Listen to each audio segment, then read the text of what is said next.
पैसा जो आज हर किसी को चाहिए और हर कोई इसी के लिए काम कर रहा है। कोई 6 घंटे कर रहा है तो कोई 8 घंटे, कोई 10 घंटे तो कोई 12 घंटे। पैसे की इन्वेंशन तो ज़रूरत की चीज़ों को खरीदने के लिए या बेचने के लिए हुई थी, लेकिन आज पैसे की ज़रूरत से ज़्यादा हो गई है।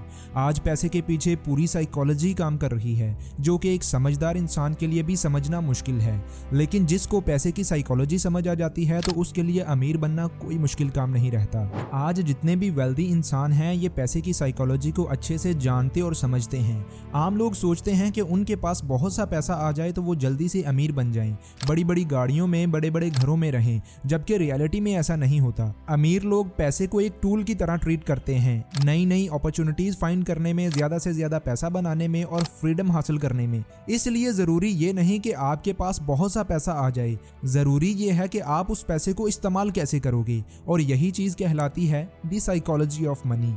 अमीर लोग पैसा आते ही महंगी महंगी चीजें नहीं खरीदने लग जाते, ना उसे वो अपनी अयाशियों पर खर्च करते हैं, बल्कि पहले वो उसे इन्वेस्ट करते हैं प्रॉपर्टी में, कारोबार में। फिर जब उन चीज़ों से उनका पैसा डबल ट्रिपल होने लग जाता है, फिर वो उसे अपनी ज़रूरत की चीज़ों के लिए खर्च करते हैं। जो लोग लाखों कमाकर लाखों उड़ाना जानते हैं वो कभी अमीर नहीं बन सकते, लेकिन जो लोग लाखों से करोड़ों कमाना जानते हैं ये लोग अमीर बनते हैं। सीधी सी बात जो मैं आपसे करना चाहूँगा वो ये है कि पैसा हमेशा उसके पास टिकता है जिसे पैसे की साइकोलॉजी के बारे में पता होता है। इसी साइकोलॉजी को समझने के लिए मॉर्गन हाउसल ने ये कमाल की बुक लिखी है जिसका नाम है द साइकोलॉजी ऑफ मनी। इस बुक से 6 ऐसे लेसन्स मैं आपको बताऊंगा जिससे पैसे को लेकर आपका नजरिया बदल जाएगा। आप भी पैसे को अपॉर्चुनिटीज की नज़र से देखने लगोगे, ना कि अयाशियों की नज़र से। तो चलिए शुरू करते हैं लेसन नंबर 1 से, जो कि है मनी हैंडलिंग। अगर पैसा कमाना आपके लिए ज़रूरी है तो उस पैसे को अच्छे से हैंडल करना उससे भी ज़्यादा ज़रूरी है। दुनिया में 90% लोग ऐसे हैं जिनको पैसे को हैंडल करने का ही नहीं पता, वो बस पैसा आता है और उसे खर्च कर देते हैं। आप ये बात जानकर हैरान होंगे कि एक अमेरिकन अराउंड $400 सालाना लॉटरी टिकट्स खरीदने में खर्च कर देते हैं। वो लोग ये सोचते हैं कि उनके पास अचानक से करोड़ों रुपया आ जाएगा और वो अमीर हो जाएंगे, जबकि ऐसा बिल्कुल नहीं होता। जो लोग लॉटरी जीतते थे वो उस पैसे को उड़ाते थे, सही से उस पैसे का इस्तेमाल नहीं करते थे, और सही से पैसे को हैंडल ना करने की वजह से वो फिर से गरीब हो जाते थे। पैसा आने के बाद हर इंसान सोचता है कि अब मैं जा रहा हूँ अपने शौक पूरे करने, आईफोन खरीदने, महंगे महंगे ब्रांडेड कपड़े पहनने, अच्छी सी गाड़ी लेने, घर खरीदने और इसी में पैसा बर्बाद करने, और ऐसा इंसान फिर से गरीब हो जाता है। अगर आपके पास पैसे हैं और आप उससे महंगी महंगी चीज़ें खरीद लेते हो तो आखिर में आपके पास चीज़ें ही बचेंगी, पैसा नहीं। ये चीज़ें ऐसी होंगी जिनकी वैल्यू दिन ब दिन कम होती जाएगी, उनकी मेंटेनेंस पर हर रोज़ आपको पैसा लगाना पड़ेगा। एक सीधा सा फार्मूला बताता हूँ जिससे आप अमीर बन सकते हो। ना सिर्फ अमीर बन सकते हो बल्कि अमीर बने रह सकते हो। अपने पैसे का 30% नीड्स पर खर्च करो, 20% वांट्स पर खर्च करो। वांट्स मतलब ऐसी चीज़ों पर जो आपको करना अच्छी लगती हैं या जो चीज़ें पसंद हैं जिनको आप खरीदना चाहते हैं। मूवी, रेस्टोरेंट, मोबाइल, ट्रैवलिंग, ये सब कुछ आप अपनी इनकम के 20% से ही मैनेज करोगे और बाकी का 50% आप सेव करोगे, और इस सेव्ड मनी से और पैसा बनाओगे। उस पैसे को उठाओगे और मुख्तलिफ चीज़ों में इन्वेस्ट करोगे, जैसे कि प्रॉपर्टी में, बैंक के सेविंग्स अकाउंट में जहाँ से आपको हाई इंटरेस्ट पर पैसा मिले, स्टॉक्स में या किसी भी कारोबार में जहाँ से आपका पैसा ग्रो हो। और ये काम अंधाधुंध नहीं करना, हाई रिस्क के साथ नहीं करना, बल्कि सोच समझकर प्रॉपर रिसर्च के साथ फिर करना है। तो अपने पैसे को अयाशियों में खर्च करने के बजाय उसे हैंडल करना सीखो। और यही था lesson number 1। Lesson number 2, luck and risk. इस बुक का सेकंड लेसन हमें बताता है कि अमीर होने में कहीं ना कहीं आपके लक का हाथ भी होता है। मॉर्गन इस बुक में बिल गेट्स की स्टोरी बताते हैं। ये स्टोरी आपको बताती है कि कैसे मेहनत और रिस्क के बावजूद लक काम करता है। 1968 में बिल गेट्स और पॉल एलन ने कंप्यूटर की इन्वेंशन पर काम किया और ये इन्वेंशन कामयाब रही। बिल गेट्स और पॉल एलन एक ही स्कूल में पढ़ते थे, जो कि एक दूसरे के बहुत अच्छे दोस्त थे।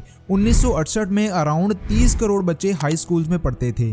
1,80,00,000 सिर्फ अमेरिका में ही पढ़ते थे, और इनमें से भी 2,70,000 बच्चे वाशिंगटन के हाई स्कूल्स में पढ़ते थे। और जहां बिल गेट्स रहते थे, सिटल एरिया, वहाँ 10 लाख के करीब बच्चे स्कूल्स में पढ़ने जाते थे, जबकि लेक साइड स्कूल जहाँ बिल गेट्स पढ़ते थे इनमें महज 300 बच्चे ही पढ़ते थे। 30 करोड़ से स्टार्ट होकर सिर्फ 300 बच्चों में शामिल होना। इसमें कोई शक नहीं कि बिल गेट्स ने मेहनत और डेडिकेशन के साथ बहुत काम किया, लेकिन इनकी जिंदगी में लक ने भी बहुत अहम रोल प्ले किया। इवन के बिल गेट्स भी कहते हैं कि अगर लेक साइड स्कूल ना होता तो माइक्रोसॉफ्ट भी ना होता।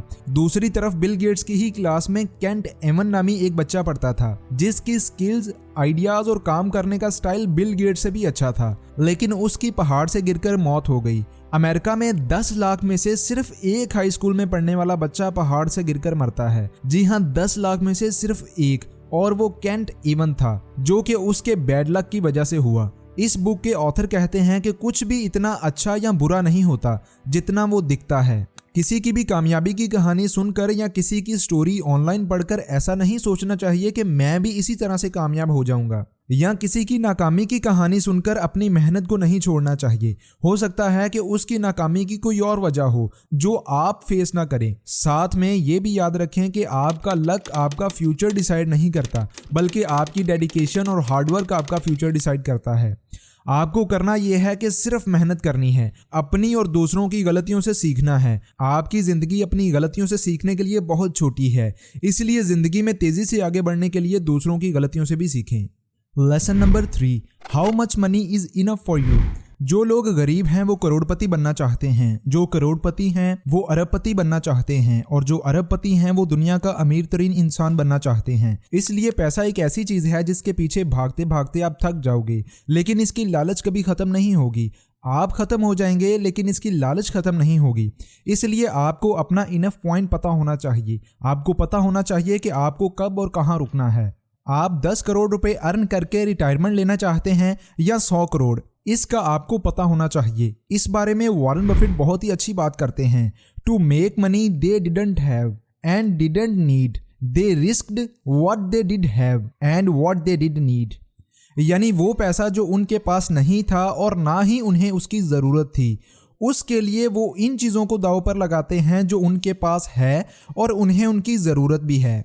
ऐसा करना बेवकूफ़ी वाला काम होगा। आप अपनी अहम चीज़ को दांव पर लगा रहे हैं उसके लिए जो अहम नहीं है। इसलिए आपको अपना इनफ पॉइंट पता होना चाहिए। आपको पता होना चाहिए कि आप कितना पैसा कमाने के बाद रुक जाएंगे और बाकी की ज़िंदगी आराम करेंगे और अपनी मेहनत का मज़ा लेंगे। इंसान ज़्यादा से ज़्यादा कमाने की कोशिश तब करता है जब वो खुद को दूसरों के साथ कंपेयर करता है।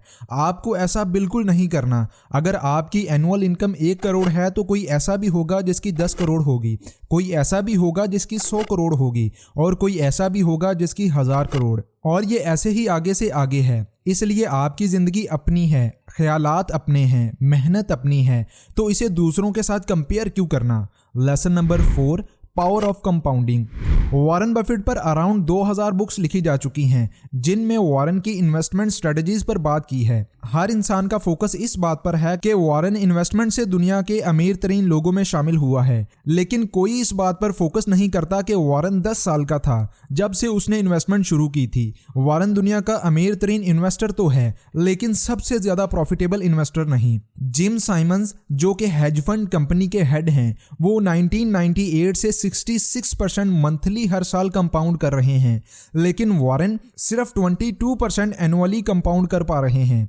अब आपको लग रहा होगा कि जिम की वेल्थ वॉरेन से कहीं ज्यादा होगी, लेकिन ऐसी बात नहीं। वॉरेन की वेल्थ $127 बिलियन है और जिम की सिर्फ $27 बिलियन। ऐसा इस वजह से क्योंकि साइमन ने इन्वेस्टमेंट 50 साल की उम्र के बाद शुरू की, जबकि वॉरेन 10 साल के थे जब से वो इन्वेस्टमेंट कर रहे हैं। वॉरेन बफेट ने $113 बिलियन अपनी 65 की उम्र के बाद कमाए हैं। इसलिए अपने पैसे को इन्वेस्टमेंट के बाद कंपाउंड होने दें और हमेशा इन्वेस्टमेंट लॉन्ग टर्म के लिए करें। Lesson number 5, getting wealthy versus staying wealthy.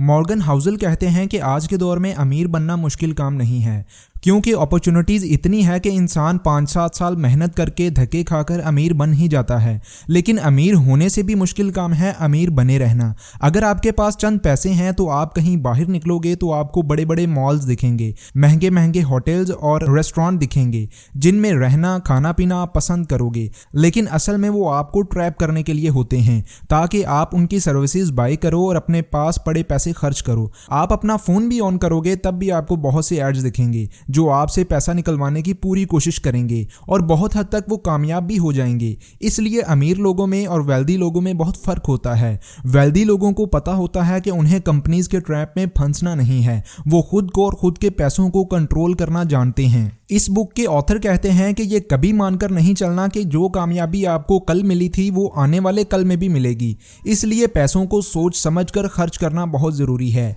Author कहते हैं कि आज के दौर में पैसा कमाना जितना आसान हो गया है उससे ज़्यादा आसान खर्च करना हो गया है, इसलिए कफ़ाई शुआरी अपनाएं, सिर्फ उन्हीं जगहों पर खर्च करें जहां ज़रूरत हो। फालतू की फजूल खर्ची इंसान को बर्बाद कर देती है। तो दोस्तों, ये थी मेरी आज की वीडियो जिसमें मैंने आपको पैसे के मुतालिक 5 लेसन्स बताए the psychology of money book से। इस वीडियो का सेकंड पार्ट मैं जल्द ही लेकर आऊंगा जिसमें मजीद 5 रूल्स की बात करेंगे और पैसे की साइकोलॉजी को समझने की कोशिश करेंगे। इस वीडियो पर बहुत मेहनत हुई है, कंटेंट रिसर्चिंग पर, वीडियो एडिटिंग पर, वॉइस ओवर पर। तो इस वीडियो का सिला मुझे मिलेगा जब आप वीडियो को लाइक करेंगे, शेयर करेंगे, इस चैनल को सब्सक्राइब करेंगे और नीचे कमेंट्स में मुझे बताएंगे कि आपने इस वीडियो से क्या सीखा या इस वीडियो के बारे में आपके थॉट्स क्या क्या हैं।